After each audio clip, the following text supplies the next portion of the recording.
আজকের আমি একটি স্টোরি দিয়ে সকল ধরনের স্টোরি লেখার নিয়ম নিয়ে আলোচনা করব। তো প্রথমে লিখতে হবে দ্য স্টোরি অফ। এখানে গল্পটির নাম লিখবে, যে গল্পটি আসবে, যেমন unity with spring, slow but steady wins the race, etcetera etcetera. তো আমি এখানে slow but steady wins the race এটা ব্যবহার করলাম গল্পটি। তারপর লিখবে গল্পটি লেখার পূর্বে প্রশ্নপত্রে যতটুকু দেওয়া থাকবে ততটুকু লিখবে।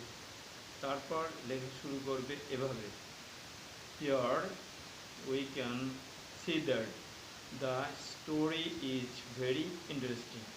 এখানে আমরা দেখি যে গল্পটি খুবই মজাদার। In the story there is a hard competition and educational matter. গল্পটির ভিতরে একটা প্রতিদ্বন্দ্বিতা এবং শিক্ষণীয় বিষয় আছে। It is very pleasant to me. এটা আমার কাছে খুবই আনন্দজনক।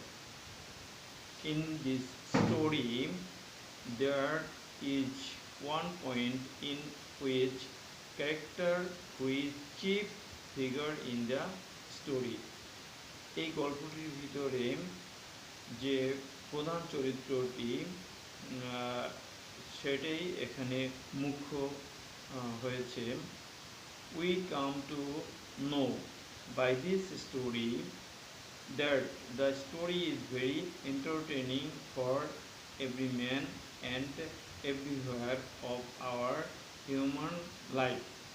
We come to know, আমরা জানি, by this story গল্পটি থেকে, that যে the story is very entertaining গল্পটি খুবই বিনোদনমূলক, for every man and everywhere of our human life প্রত্যেক মানুষ এবং সর্বত্রই আমাদের জীবনে।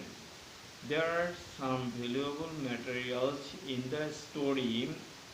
এখানে গল্পটার ভিতরে মূল্যবান কিছু বিষয় আছে।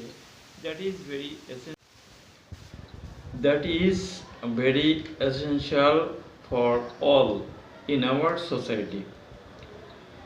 Next, এখানে গল্পটির নাম লিখবে, যেমন slow but steady wins the race played an extraordinary role.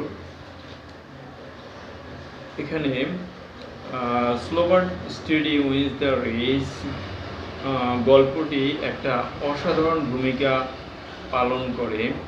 Here to teach students to be active, ছাত্রছাত্রীদেরকে কর্মঠ করার জন্য। There are many interesting characters, এখানে অনেক মজাদার চরিত্র আছে। ইন দিস স্টোরি, এই গল্পটির ভিতরে, which are very essential for আজ, যেগুলো আমাদের সবার জন্যই অত্যাবশ্যকীয়, টু ফলো, অনুসরণ করার জন্য, for our benefit in future life, আমাদের ভবিষ্যৎ জীবনের উপকারের জন্য। Last of all I think, শেষ পর্যন্ত আমি মনে করি, দ্যাট যে above story is very exciting, উপরের গল্পটি খুবই উত্তেজনাপূর্ণ, এডুকেশনাল, শিক্ষণীয়, ফানি অ্যান্ড ইন্টারেস্টিং, মজাদার এবং মনোরম। আমার মনে হয় এভাবে গল্পটি, যে কোনো গল্প আসলে এভাবে লিখলে অবশ্যই ভালো নাম্বার পাবে। ধন্যবাদ।